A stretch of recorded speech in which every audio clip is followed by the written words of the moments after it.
My name is Eric Hansen. I'm an independent research biologist trained at University of California, Davis. I'm a herpetologist by trade. I study reptiles and amphibians, which are snakes, frogs, lizards, salamanders, all the creepy crawlies that a lot of people tend to avoid. I specialize in giant garter snake ecology and biology, and giant garter snakes are California endemic. They exist only on the floor of the Central Valley in California.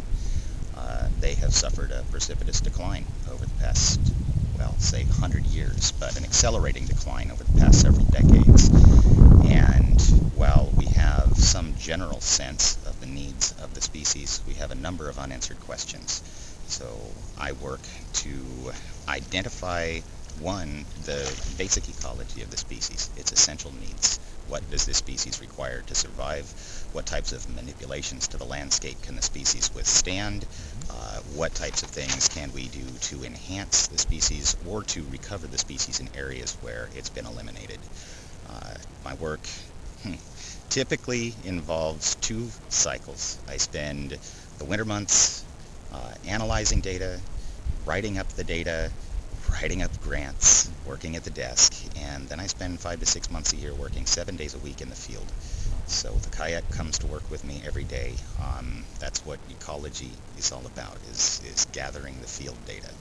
So typically we are trapping this animal. We work throughout the range, but I work with a number of collaborators from universities and agencies around the state to get at unique aspects of the species, from general behavior and distribution, where it lives, where it doesn't, what it requires, but then some of the more detailed components like the genetics, the toxicology. How does the quality of the landscape and the water that the species persists in impact the animal's distribution?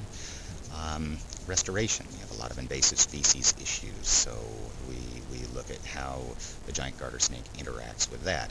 And this is a wetland species, so this has it's relevant to a lot of the species in California as well as ourselves. We are wetland dependent. Wetlands are amazing biofilters. They help to filter out toxins. And the snake is really a very strong indicator of the health of the wetland system.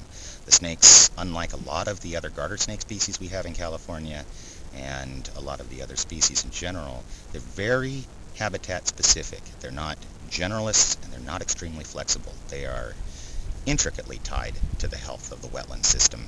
They can't survive outside the wetland. They're not a terrestrial species. They're not feeding on mice. They're not feeding on insects. They're feeding on fish and frogs.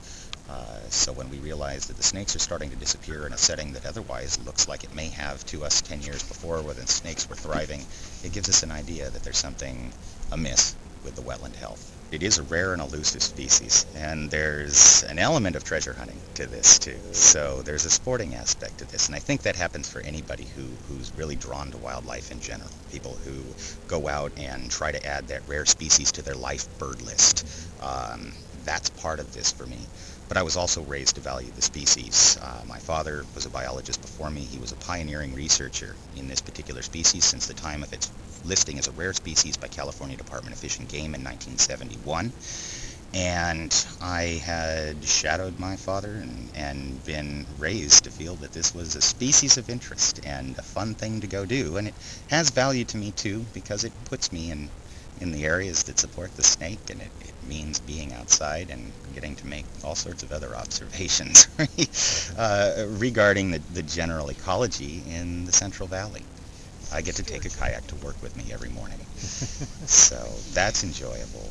I also enjoy, there's an element of the search. There's a value to satisfying your curiosity. The nice thing about science is that one question tends to generate 10 more. And answering those questions it's a challenge, it's fun, it's a puzzle, and it's very gratifying to begin to piece together some of the answers to these larger questions.